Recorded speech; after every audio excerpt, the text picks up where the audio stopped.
Morning, everybody. Welcome to another installment of Flyleaf. I'm really glad today to have with us Dr. Kenneth Jenkins and Mr. Sean Palmer to discuss Dr. Jenkins' book, The Wilmington Ten, Violence, Injustice, and the Rise of Black Politics in the 1970s. So some brief background. In February 1971, racial tensions surrounding school desegregation in Wilmington, North Carolina culminated in 4 days of violence and skirmishes between white vigilantes and black residents. The turmoil resulted in 2 deaths, 6 injuries, and more than $500,000 in damage, and the firebombing of a white-owned store before the National Guard restored an uneasy peace. 10 young persons were convicted of arson and conspiracy and sentenced to a total of 282 years in prison. They became known internationally as the Wilmington Ten. A powerful movement arose within North Carolina and beyond to demand their freedom, and after several witnesses admitted to perjury, a federal appeals court, also citing prosecutorial misconduct, overturned the convictions in 1980. So this is some background for our discussion today. Let me introduce our speakers. Dr. Kenneth Jenkins is Professor of African American and Diaspora Studies at the University of North Carolina at Chapel Hill. His research focuses on 20th century African American history. In addition to the history of the Wilmington Ten, he's the author of 2 biographies, Rayford W. Logan and the Dilemma of the African American Intellectual, and Walter White, Mr. NAACP, which won honorable mention in the Outstanding Book Awards from the Gustavus Myers Center for the Study of Bigotry and Human Rights in North America. He has also published academic articles on topics such as the Harlem Renaissance, civil rights movement in the 1940s, African Americans in world affairs, and school desegregation in North Carolina. Mr. Sean Palmer has served as director of the Upperman African American Cultural Center at the University of North Carolina at Wilmington since March 2016. He earned his Master's of Divinity degree from Duke Divinity School, a Master's in African and African Studies from Clark Atlanta University, and a Bachelor's in English with double minors in African American Studies and Religious Studies from McAllister College in St. Paul, Minnesota. Gentlemen, thank you both for being here today, and I look forward to hearing your discussion. Actually, right now, I'm going to leave and let you two both get talking. Thank you. Thank you. Thank you, Dr. Beatty. So, Dr. Jenkins, I am so excited to be a part of this conversation with you and to support the North Carolina African American Commission. And so I'm really excited to talk about a bit about Wilmington 10 with you and all of the things that you have mentioned. I will tell you, I gave a very brief bio, but I serve as the pastor of Chestnut Street Presbyterian, so one of the oldest African American churches in the city, but the oldest Black Presbyterian church in the city. And I'm very active throughout the community. My child is at DC Virgo. And so when you talk a lot about, you talked a little bit about Kojo Ntambo, and you talked a little bit about Bertha Todd. I actually know those individuals. And so I have been living in what you have created in your prose, in your historical prose. So I would love to just kind of start out by giving people an understanding of how you see the Wilmington 10, just really, having why we need to be studying or thinking about the Wilmington 10 in this historical moment. That's a great question. I'm glad that the North Carolina not the Historical Commission, but the Department of Cultural Resources put us together for this event. So I think it'll be fun for the next little bit. Well, you heard the introduction about some of the background about the Wilmington 10. And I think it is relevant today. It's relevant to today on a couple of counts. One, I think the history of of how it was that a movement in Wilmington came to be is important. Now, it was started by a fight over school desegregation in New Hanover County, and there was a similar struggle around the state. How would schools be desegregated? How would school systems comply with Brown? And the answer from the authorities, both at a local level and a state level, was that schools would be desegregated when they were forced to be desegregated by court order, and that the burden of desegregation and the perhaps the friction between students of different backgrounds who perhaps were ignorant of each other, and the friction that there might have been with the integration or the desegregation of professional staff and classified staff in these schools. That the burden of that would be borne primarily by African American students, and the resistance to that the resistance to shouldering that burden appeared almost instantly. I think from the moment the schools in New Hanover County were desegregated, and so. I think, you can imagine, a different way that it could have happened. You can imagine that the school board might have said, rather than close down the existing African-American high school in New Hanover County, Williston High School, that perhaps a better way to do this would be to mix everybody up. And students at the other two existing high schools would go to Williston, and the students from Williston would go to those other two schools, and it would be mixed, and the burden would have been shared, would have been distributed equally. And perhaps it wouldn't have been a burden at all. Perhaps it would have just been a new experience, which could be kind of scary and but also exciting at the same time. So all the problems that came from that, you could imagine a different way of implementing something to achieve a quality education for all students. So one aspect of the answer to your question is it's important to study this to see other possibilities. A second reason why it's important is just because there was resistance and resentment, say, and hardened feelings among the students in New Hanover County, especially among the high school students, that doesn't automatically translate into trying to fight for something better.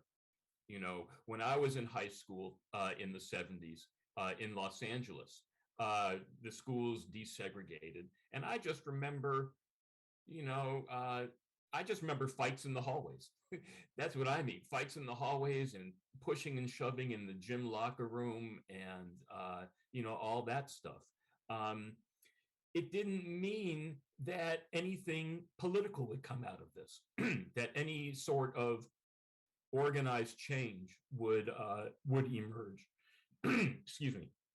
And so another reason why it's important to study the Wilmington 10 is this was an instance of kind of a flare-up of tension and a flare-up of opposition, but it was sustained over a number of years. There were conflicts in other schools, in other school districts around the state, especially in eastern North Carolina, and they would and they would have the same proximate causes. A rough way of rolling out school desegregation, African-American students demanding certain things from the schools, whether it was better attention from teachers or recognition of the schools recognition by the schools to mark Dr. King's birthday, things like that, or arguments against discrimination on sports teams or in the distribution of students in different levels of classes. All of these existed, but they would happen, and then, you know, a day, 2 days, 3 days later, it would disappear. But you know, the feelings wouldn't disappear, but the students had no idea, and the communities had no idea about how to organize something that could be sustained, that would be long lasting. And in Wilmington, it was. So I think part of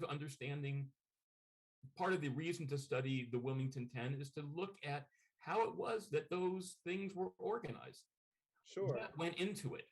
And then the last thing I would say is it's important in that the trial of the Wilmington 10, you know, they were convicted on perjured testimony. They were convicted on testimony that was solicited by the district attorney in collusion with the judge in the case. And the lives of 10 people who were innocent of what they were accused of were, you know, severely altered. And in many ways, people didn't recover from it and still are living it. And the willingness of the state to go to those lengths to suppress a movement for justice is also something that I think we're living with today in different forms, and it manifests itself in different ways. But to keep an eye on that aspect, you know, the criminal justice system, and so I think those three things would be, you know, those would be reasons why I think. May I say one more thing? I'm sorry. Oh, absolutely. Yeah. I mean, you're raising so many good pieces to talk through and Good. to tease out, but I'd love to go ahead, finish. So the last thing I'll say is the movement to free. So there's a couple of aspects to the movement. There's a movement to you know, in Wilmington, you know, to get what students wanted in the schools. Right. But there is a larger movement to free the Wilmington 10 after their conviction that was statewide, it was nationwide, it was in scope. And a lot of alliances had to be formed, and a lot of political coalitions had to be fought for. They didn't just they just didn't pop up. Right. And so how the issues in Wilmington were framed, how the issue of the corruption in the criminal justice system was framed, and how the issues of inequality in schools, in jobs, in the environment, a whole array of questions kind of, to me, show something else for today, which is how do you build a movement that will reach the majority of people? Sure. You know, you've raised a lot of amazing questions. My mother was, my grandparents were educators in Columbia, South Carolina, at the famed Booker T. Washington High School there. And again, very similar to the Williston tradition of Black community, and and really a feeder school for going off to HBCUs and other kinds of colleges. And so it had a phenomenal basketball program and football program and all those kinds of things. In fact, my father played basketball there. And so it's interesting to hear my family talk about what integration looked like from their vantage point. My mother, before she passed, remembered being kicked down the stairs of her school. And so that trauma lived with her in a long ways. And she wished that she had had an opportunity to attend the all-Black high school that she was supposed to attend. Mm-hmm. It seems, though, that, I mean, as we look at what destabilizes this. And of course, there are lots of tentacles, and I know you know that. So, but I really want to talk about one that I hear about quite a bit, which is the greatest school under the sun, right? Which is Williston High School, right? Mhm. And that in the destabilization, as I've heard it in the city, as I've heard Williston alumni talk about it, who live in the city and talk about it, was that in the desegregation movement of Williston and really its collapse, there is still grief about Williston being collapsed as into a middle school, right? Right. What we hear is that it also destabilizes Black middle class that were primarily educators who were married and in the city and now had to kind of pick up and move. I wonder what other things did your research show about Williston in ways that we may not know? I can tell you that the alums are very proud of their tradition and they don't see the educational connections to how we get to the education at New Hanover in the 21st century. So I'm wondering what you saw, what historical things, markers would you say are important for us to pick up on the Williston tradition? Well, okay, good question. And it's been a while since I've thought about that. And I think you captured, a lot of the process very well. That when the school system was desegregated in New Hanover County, and as you say, Williston High School was closed as a high school and reopened as a middle school. The community that had been built in Black Wilmington, received the body blow, and so the outward things that you were talking about, the athletic teams, the pride in that, the pride in the other cultural programs, the music education program, things like that, went by the way. And I suspect that had they stayed, that even if the schools had been desegregated and say Williston had stayed open if Williston had stayed open as a high school and received students from other what would they be called, attendance zones, I guess, that those traditions would have continued, and those traditions would have disseminated into other parts of Wilmington. As people come to know each other, as people become familiar with one another, they can embrace things about others that they didn't know. I mean, it could have worked to break down prejudice and showed just how ridiculous or ignorant people's preconceptions are of one another. But you raise the other point is that you raise is that there were material damages with the closing of the high school, and so some students, some educators went to other places in the New Hanover County schools. You mentioned Bertha Todd was one person who went to Hoggard High School. I imagine there were other teachers who went, and other professional staff who went to the other schools, but the administrative staff at Williston, they were largely out of jobs, and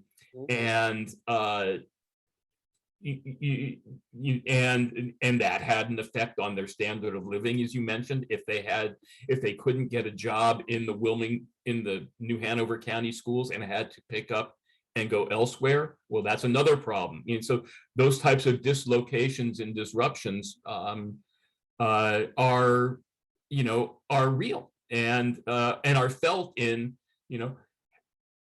how in your standard of living, in your ability to save. If you are kicked out of education altogether, which I imagine happened you know, not kicked out, but, you know, if you had to leave education because you couldn't find a job and had to go into something else, well, that can affect your family, you know, the trajectory of your family, the trajectory of your kids, if you have, you know, if you've had any at that moment. So, you know, the hard feelings and the distress that people felt, I mean, it is palpable. It's tangible. So. Wow. Yeah, you mentioned in your book that some of the protests were built around Black students' exclusion from football teams, basketball programs. I mean, I would argue that there's probably a continuum into some of our honors and AP programs in the current day and age, which Black Wilmingtonians interrogate all the time around our access to the same things as our for our children, right?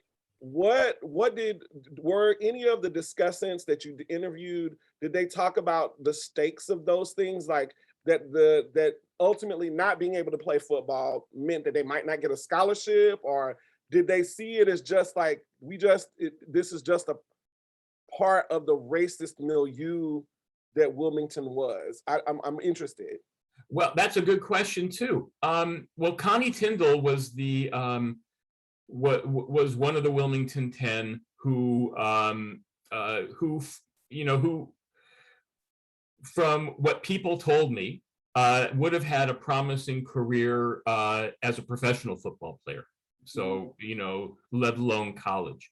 And the discrimination he faced on the field by his new coaches was such that, you know, he didn't play. And then, of course, he turned to protest and then was arrested. And so, you know, his hopes of going to college were crashed. Yes, he is the only one that I know of that I spoke to directly about that, but I had heard from other people, and that was, you know, and it must have been common enough that one of the demands of the students who were protesting, you know, in the protests that ended up in the events of the Wilmington 10, one of their demands was to have different coaches who would not discriminate against or exclude African American athletes. Yeah, it was profound to read it in your text. And it raised a number of questions about, like, so we're seeing kind of the demolition of kind of a Black middle class of teachers. We're seeing students excluded, and we have a history that we haven't even really talked about in terms of this legacy of 1898 living as a part of the terrorism of the environment. And maybe we should kind of meander there for just a second. Sure. What were the, because I actually want to talk to you about the white supremacists that we meet along the way in your text. But what were the things that you see as kind of early precipitants coming out of 1898, which is what a lot of people say here is the connection point? What were the things that you see that we ought to pick up on and know in terms of the text? 1898. I think the principal connection there between 1898 and 1971 is what Bertha Todd called the 1898 mentality. You know, there's you know, 70 years difference in, you know, between those two, between 1898 and the Wilmington 10. So you have a different economy, you have different you have different ways that people make a living. You have between 1898 and 1971, you have you know, more people not from Wilmington moving in, corporations moving in, which have different sensibilities and bring different points of view. So there's a lot of differences.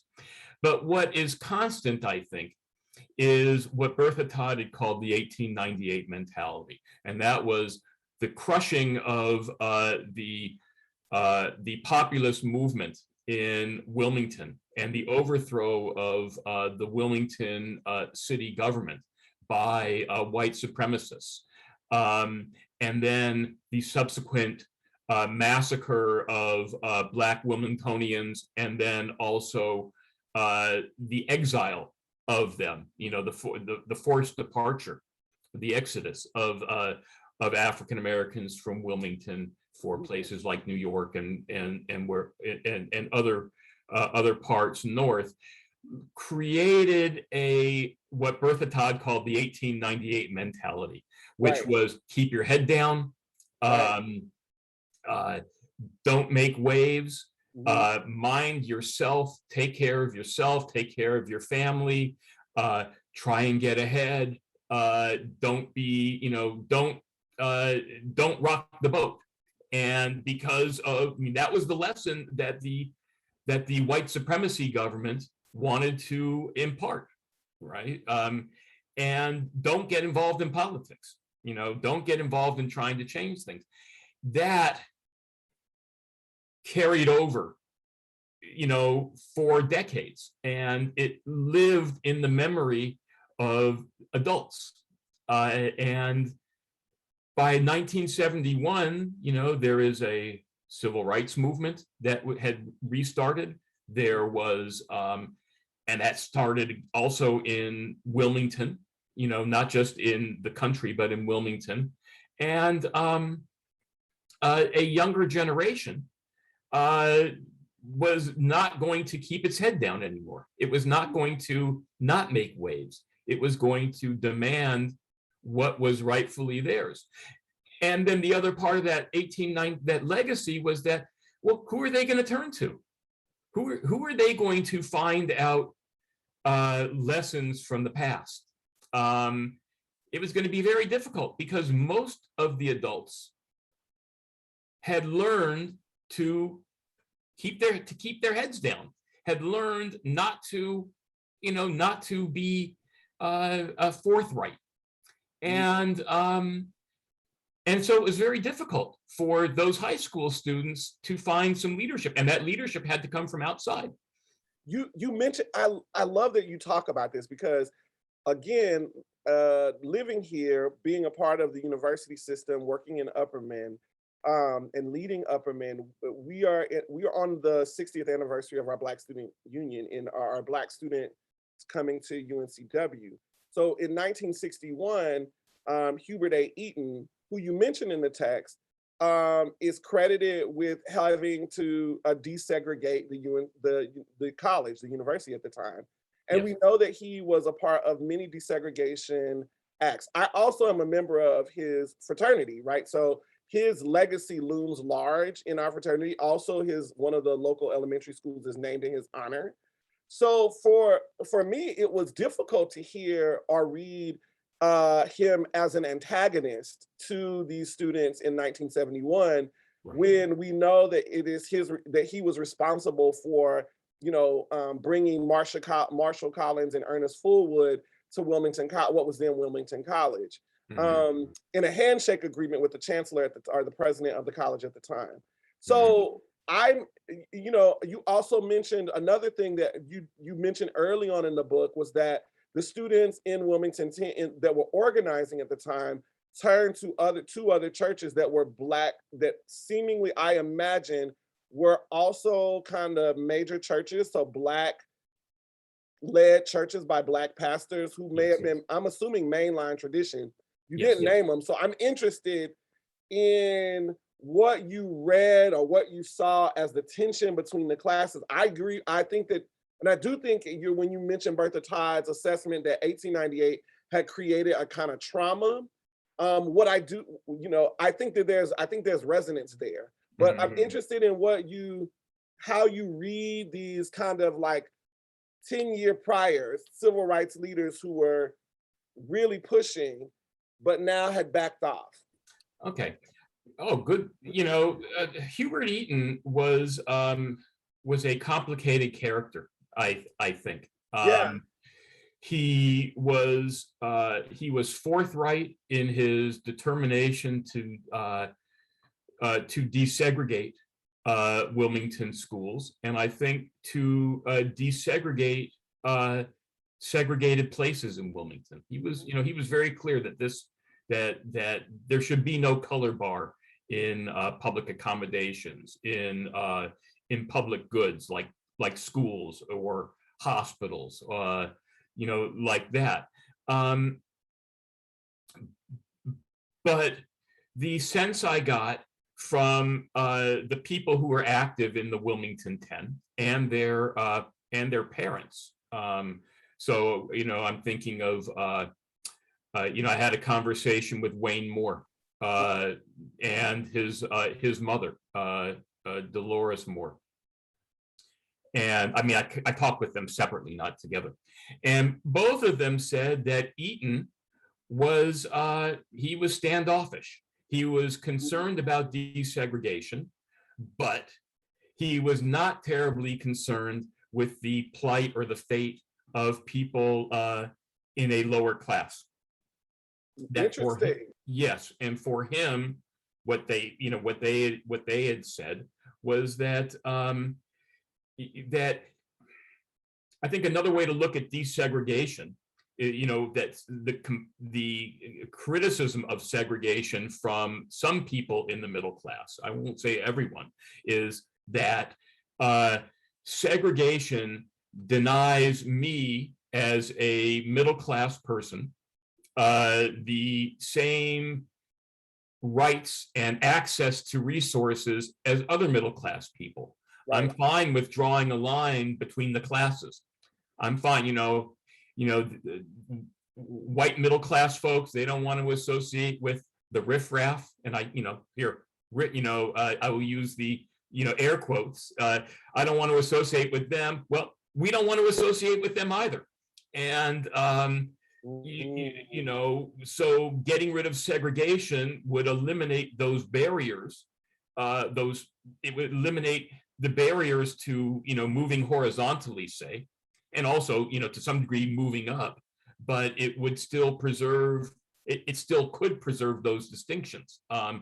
And the feeling I got from the folks I talked with was that Dr. Eaton really wasn't concerned about the people below him. So as a member of the African American elite in Wilmington, that was his milieu, and I suppose he treated the poor, working class blacks, but outside of that, treated them with, in his profession. Right. But outside of that, I think he didn't want to have much to do with them. That's one thing about Eaton. And that's more personal, I guess I would say. That kind of gets to his part of what I know about his character, which is admittedly limited. Right. But I think the other thing about him was that what he represented as, or his preferred mode of political action was very moderate, and it was very much tied in with the way that North Carolina operated. Right. The idea that, as the historian William Chafe talks about when he talks about Greensboro, civilities, that there is an established order, and the better sort of people, can dispense goods to you, perhaps as a form of charity or in a paternalistic way. And he was very much involved in that. So he petitioned people. He acted in some ways as a supplicant to get what he wanted and to get things that would benefit Black Wilmington. Right. The people in the next generation were not about that. They were not about playing that game. They wanted a new game. They wanted new rules. They didn't like those old rules, because those old rules really kind of hemmed you in and limited. They fit in a time when African Americans really had no power. Right. It also reinforced that powerlessness, but Right. that was kind of the limitations of it. But by late 1960s, early 1970s, there was more room to maneuver, and they were not going to do that. Yeah. The younger generation. I think there's something to this. I mean, I think that it's still palpable in Wilmington, both all of Wilmington's Black community, and I would argue that there are lots of little micro communities that exist in Wilmington in terms of the Black community. And I'm interested, it's so interesting to hear that portrayal of him when the oral narrative on our campus is that he was like, we either sue you, that's next, or you integrate the school. So there was an ultimatum at present, and still this very like racialized history that, I mean, because when we go back to 1898, it was the middle class and upper middle class Black folk at the time that were both doing the brokering, but also was what was upsetting the establishment, right?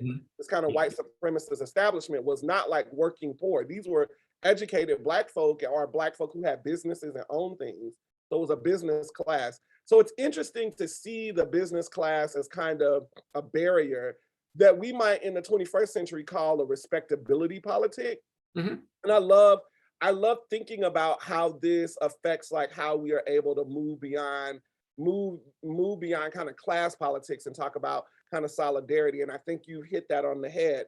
I'm wondering, so the same assessment was made of Pauli Murray in in the Raleigh-Durham area, in that she couldn't catch in. She didn't, even though she had been this real strong activist, by the mid to late 60s, she just couldn't figure out how to move towards kind of a more defiant model of Black leadership.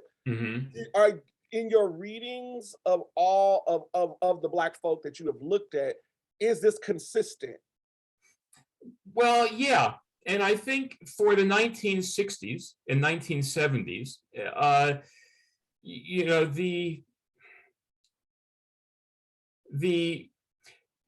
the model, if you will, that was presented by Ben Chavis, one of the Wilmington Ten, and the United Church of Christ, the Reverend Leon White from the United Church of Christ, and I guess the Reverend Nelson Johnson. He was not a minister then, but he's in Greensboro. That the model that they presented is a model that is really worthwhile examining today, and thinking about today. That, one thing that Leon White told me was that, he was very, he spent a lot of his time organizing parishioners in rural eastern North Carolina and in eastern Virginia. And he said, these people knew what was bothering them. They knew that they didn't have enough money at the end of the month. They knew that they didn't have a lot of opportunity for advancement in a job. They knew that they were getting an inferior education. I mean, they knew all this stuff. They knew that they were living near toxic waste. They knew all this stuff, but they didn't know how to be political, and the United Church of Christ, the Commission for Racial Justice, the United Church of Christ, and the Greensboro Association of Poor People, in Greensboro, they recognized this, and they trained people not just to express their grievances, but how to transform that into actionable demands, how to organize that into a critique of a system that they're living in, and how to then put forward ideas on a system that you want to live in, not the one that you're forced to live in. Right. And so to me, that type of leadership was, and then reaching out, these are Black folk. And so they are starting, for whatever reason, they are starting they have a base, that they grew up out of. But then they also spend time trying to strengthen that base. and try and expand it, because there's a lot of other people who don't have the same histories, but who have different histories that are also similarly exploited. Right. And they try to build these types of bridges and alliances. And that, to me, is much more expansive and is much more imaginative than filing a suit and trying to break down, try and break down the restrictive membership rules of a country club, which are important. Those things should go, because those are sites where there's a lot, power brokers are meeting and they're playing golf and they're having drinks and whatever. Right. Let's break those barriers down. But if that's the main thing you're after, the other thing to me looks a lot more appealing. The other, you have me thinking a lot about the nature of class in Wilmington. But I want to push forward, because we also know that the Wilmington Ten were really asking for some of the things, the components that came from Williston to come into the school. Yes. That we know are still are mired in this notion of critical race theory that continues to make higher education at primary schools something crazy, right? I'm interested because you took a very you gave us in your book, you literally walk us through the incident, right? And then you back up and then you ask us to see it in the context of a world stage. The world stage I'm going to ask you about is the field that you're in Africana Studies. So we know the first Africana Studies program comes into fruition in 1968, but I'm wondering how you see this young people's movement asking basically for proto-Africana studies in a public school system, how that was seen as radical, and why white folk couldn't get their head wrapped around all folk learning about Black stuff in 1970. Oh, geez. That's a question I hadn't anticipated here. 1970, in Wilmington, Wilmington had just emerged from, had just emerged from formal segregation in the school system, certainly.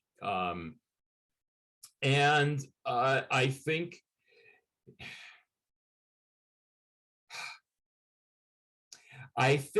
that, well, let me say this.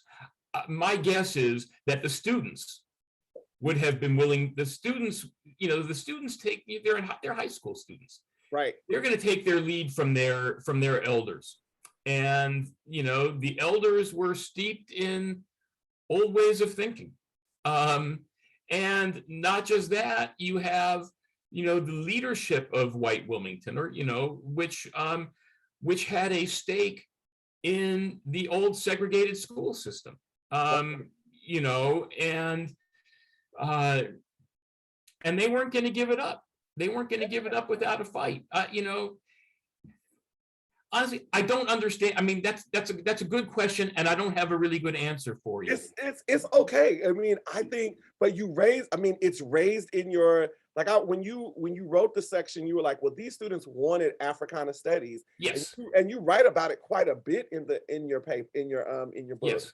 And I just kept going, okay, so I'm wondering, is this movement happening in connection with the rise in Africana Studies programs around the country that I know were a part of the building out of Black spaces? So Black cultural centers on college campuses, Black students fought for all of those kinds of things. So Black cultural centers, Africana Studies, and their allies, and also Black faculty to be included, Black faculty and staff, right?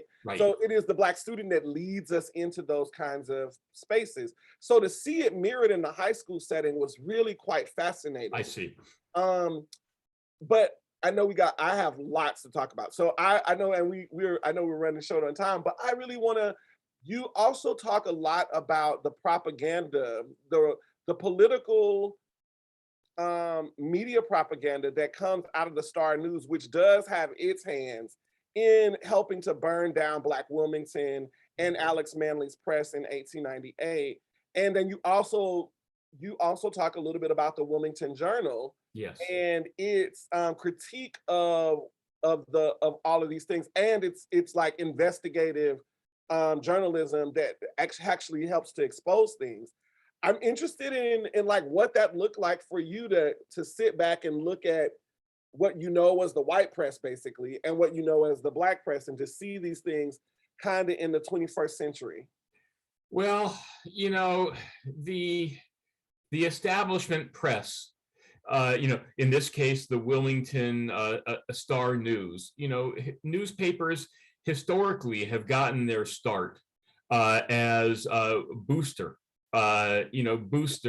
institutions. So if you go to Atlanta or Wilmington or other places, you know, among the first institutions or organizations that are talking about development, civic pride, let's open up businesses, let's bring business here, let's promote this business that's on Main Street, whatever.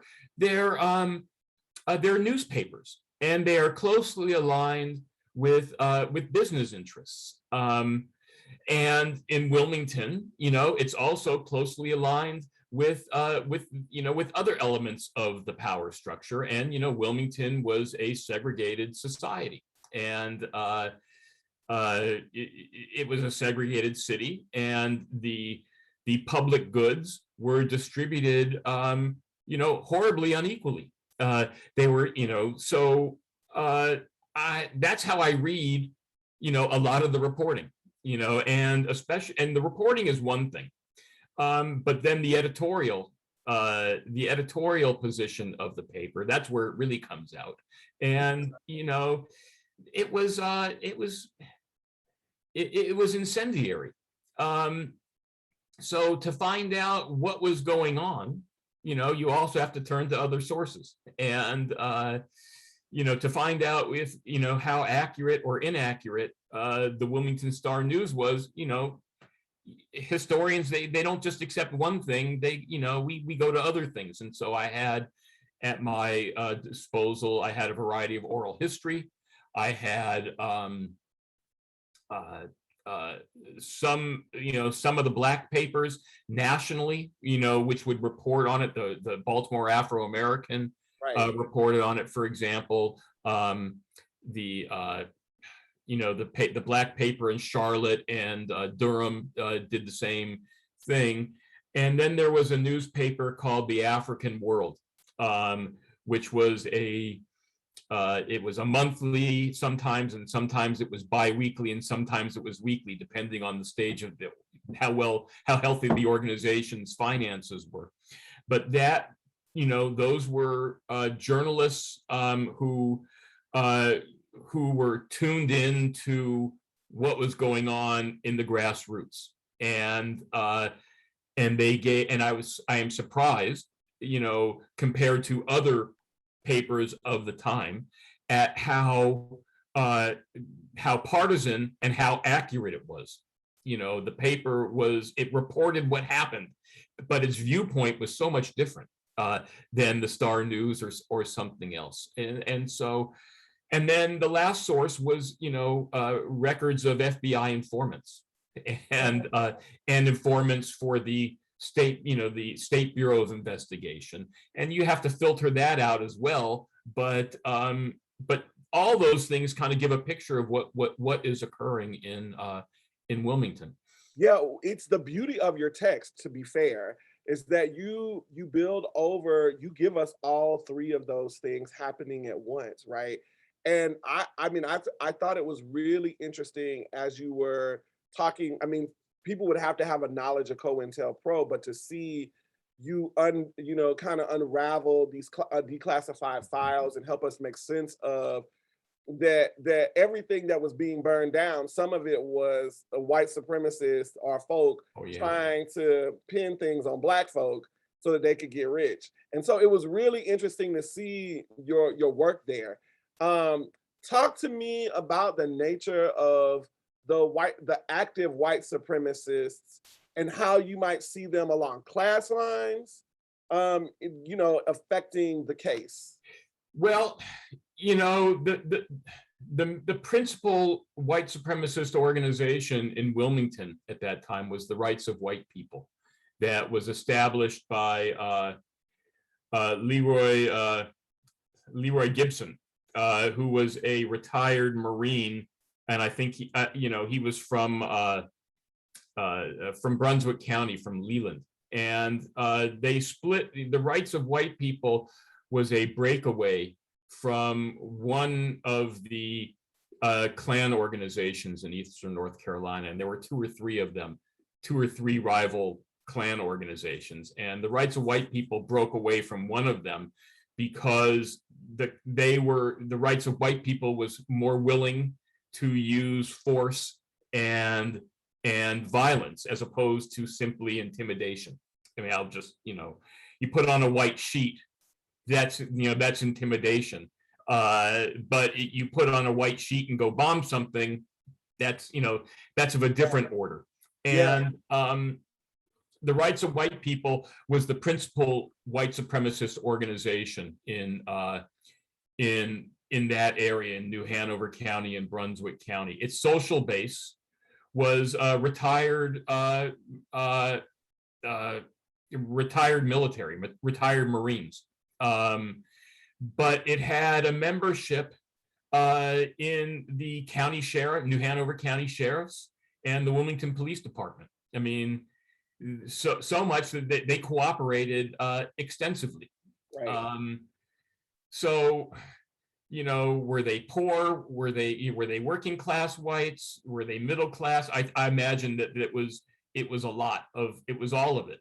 But when you are and I imagine there were also some FBI informants or undercover people in there. So, when you have that, the interest that they served was the interests of the elite who wanted to keep segregation. And so that's what I would say about that. No, it was very clear in your writing that you were able to tell us a lot about the Rights of White People, but also as an alternative organization to the Klan. Mm-hmm. But your work on helping us to understand how racism and white supremacy worked in law and the politics of power in the city, which for me was very reminiscent of the kind of coup / this rebellion that we see coming out of 1898, that those things had kind of breath. And then, but what was different was a level of retaliatory power, I would argue. You name it you talk about it as both students and then street brothers. Right. And I'm imagining that's the language of Kojo coming through and other folk. Because I was like, I wonder where you got this from. But I also wonder, given the history of Wilmington, not of Wilmington, but of the state, and you point out like all of these other examples in the state where you see insurrections or things happening. I'm wondering, I'm imagining you are probably super familiar with Timothy Tyson's work on Robert F. Williams. Yes. Was Robert's milieu or ethos a part of the organizing strategy? Was it was this an icon like this in terms of the Negroes with guns, in terms of helping to build out kind of the self-defiant model that we see happening on the ground in Wilmington? In a broad sense, yes. I found no connection. I didn't find anybody who mentioned Robert F. Williams in their memory of organization, but certainly the idea of self-defense came up a lot, and it would have. There are some organizers who talked about it more, but there was also, in terms of the events in Wilmington, in February, another proximate cause of that impulse for self-defense was the presence of Black soldiers from Fort Bragg, who Yeah. had come to the aid there. And you have to, one thing to keep in mind is there's also a lot of ferment in the military in the late 60s and early 70s. There is a lot of rebellion in the military against racism, against fighting in a war and dying in a war. And in Fayetteville, at Fort Bragg area, there is a big organizing effort of GIs, both black and white, but in this case, black GIs who are opposed to American involvement in Vietnam, who are opposed to the military state, and they come and they bring their guns, and so it's everywhere. I mean, so I don't know that I haven't seen anything directly connected to Robert F. Williams, but the Black Panthers have at least some name recognition there. And Ben Chavis had some connection with the Panthers in Charlotte and Winston-Salem, and he brings stuff. And so it's there, yeah. And that helps to smash the 1898 mentality, right? Yeah. I had not imagined until I was reading your text that Fayetteville and Jacksonville would serve as counterpoints to the kind of paramilitary of these other organized groups and I kept going, okay, so I understand how bombing becomes a thing in Birmingham, right? Because of the location of dynamite in these hills and mining. It was not real clear to me how we get to bombing except without military expertise on every side, right? That we see this happening. I'm wondering how what maybe were the resolves of, what does the tension look like in a city in this moment, given that everything is pointing at Wilmington on an international stage, which we hadn't talked about yet. So Right. give me some insight into what your text bears out on that. I don't know quite how to answer that. I mean, Wilmington was under martial law for a good while. It was occupied by the National Guard.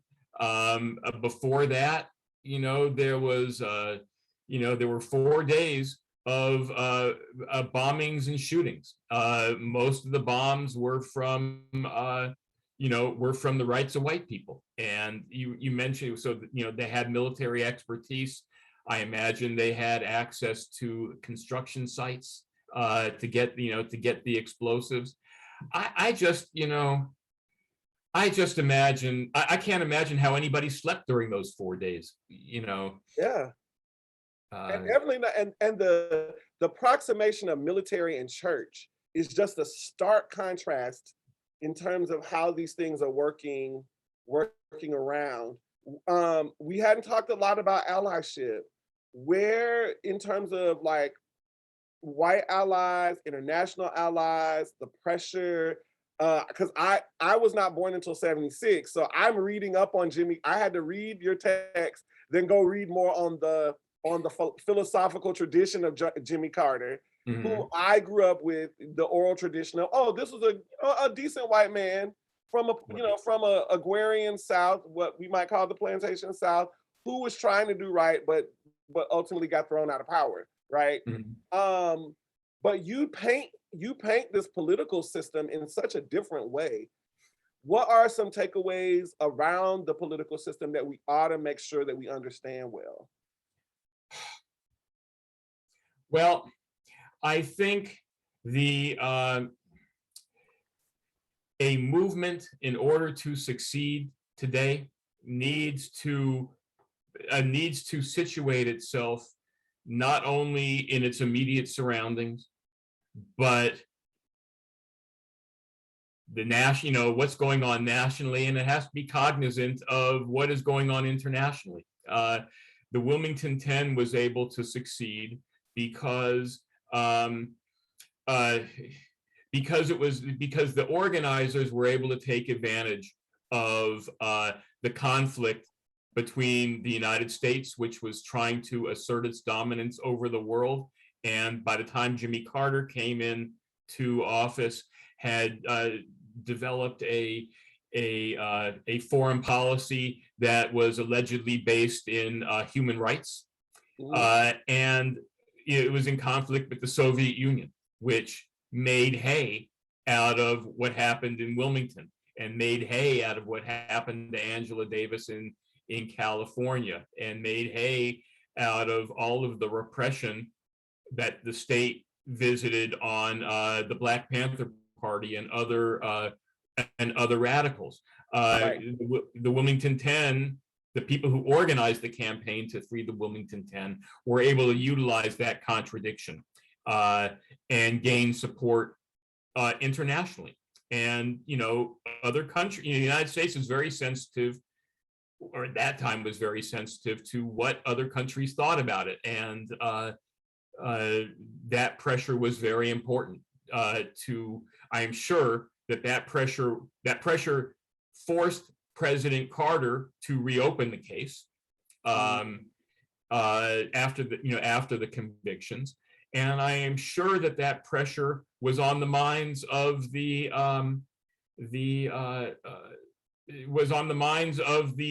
appellate court judges who overturned the convictions, Right. because they seemed to be very worried about the legitimacy of the justice system.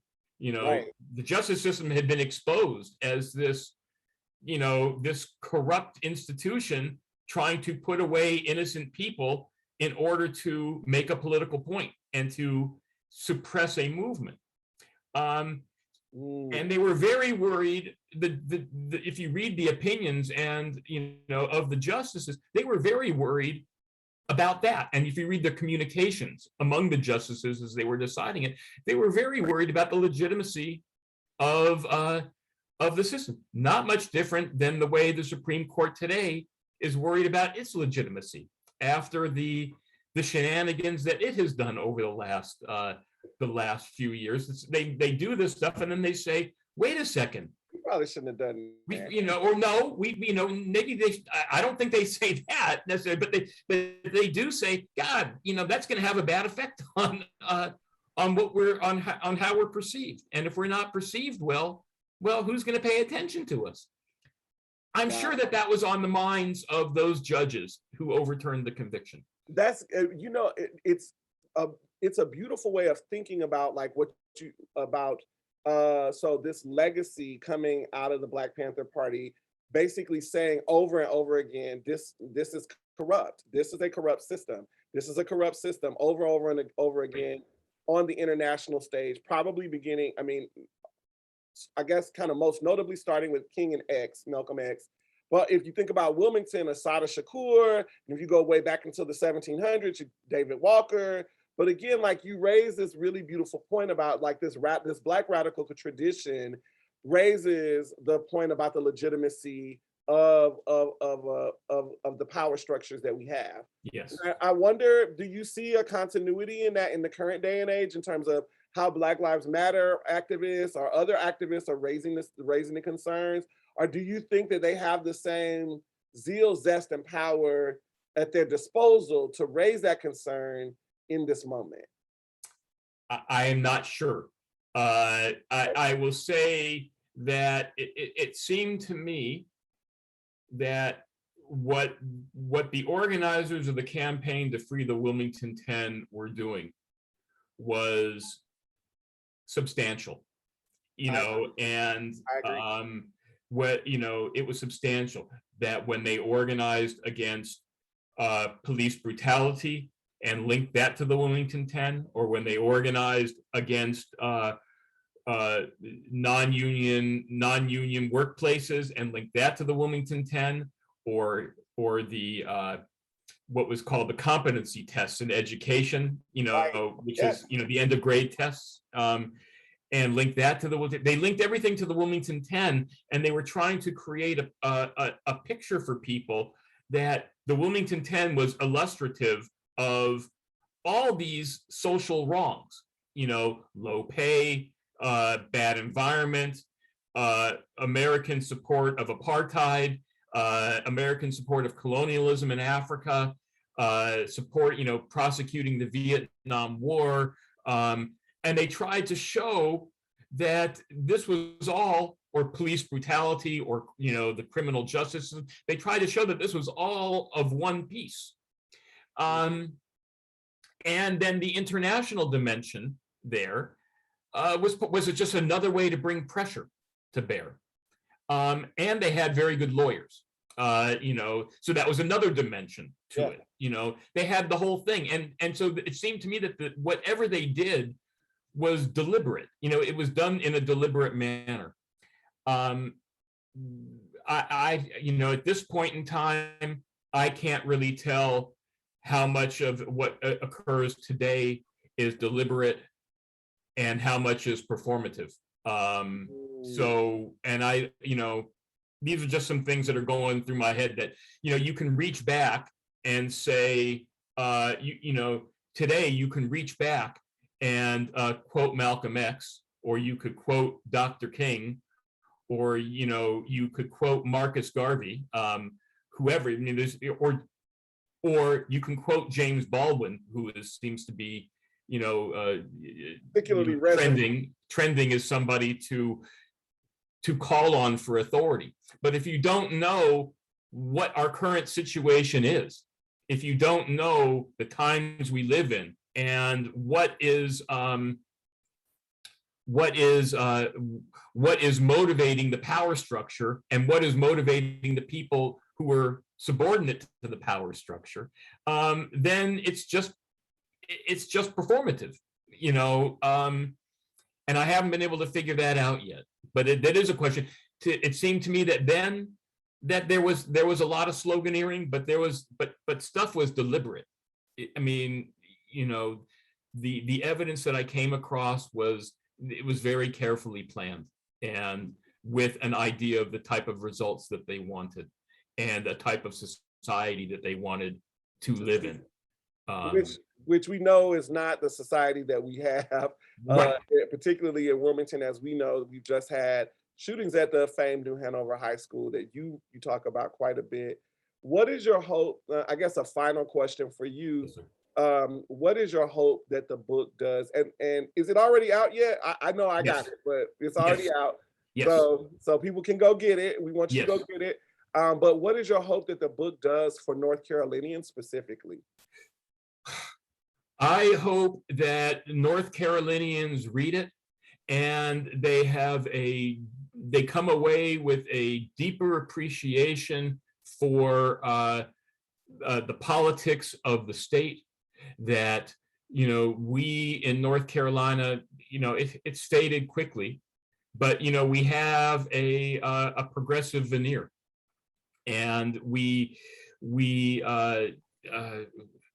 pride ourselves in being moderate and being civilized, and eventually doing the right thing.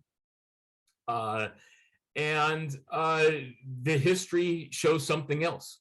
In the case of just in the matter of school desegregation, the state of North Carolina fought school desegregation tooth and nail from the Brown decision into the 1970s. Right. Currently, public education is under attack. There's a proliferation of charter schools and vouchers to religious schools and any type of private school, and the state legislature has consistently refused to obey the Leandro decision, guaranteeing a basic quality education for all children of our state. And yet we can clothe all of this with some type of civility. I hope that people see that in our time, when the idea of anything that is good for the public is dismissed, and that when education is looked at as an individual good, like, oh, you can get educated and you can advance, as opposed to public education can teach people how to be educated citizens and informed and learn how to act. And whether you have kids or not, you know, it's good for the society. That in all sorts of spheres where public goods are under attack, and you know, the means for people to get what they need to live, you know, healthcare. Are we going to expand Medicaid or not? No, we're not going to expand Medicaid because there'll be too many people who don't deserve it are going to get it. You know, all the lies like that. In all of these areas, you know, proliferate lots of low-wage jobs, but what about making the low-wage jobs higher-paying jobs, you know, higher-wage jobs? That in a time when all of that is, when the public good is under attack, I hope that people read this book and see that that there is a history to that, and to see that there was a time when people could fight against that and put forward a different vision of the state and a different vision of the country. And I hope that they would draw on it, not as a blueprint, but for what to do now, but as some type of informed insight and inspiration. Dr. Jenkins, thank you so very much for your insight, your amazing book. We want you, again, the book is on the Wilmington 10, and its subtitle is The Violence, Injustice, and the Rise of Black Politics in the 1970s. If you have not gotten it, please go out and get it and read it. And we want to thank you for your time. On behalf of the North Carolina Commission for African American History and Heritage, I know I'm giving a kind of a name, but I'm getting close. I think I'm pretty close. On behalf of UNCW and the Upper Mid African American Cultural Center, we'd like to thank you, and thank you for the opportunity to speak with you and to learn a little bit more about what you've been up to. We look forward to your next book project. As I imagine you're probably starting to think about what that might look like. And we want to say we hope that everybody has enjoyed this, and we hope that we have given you some good things to think about on this wonderful Wednesday. Wonderful Wednesday. Thank you for having me. I appreciated it. Thank you. Thank you.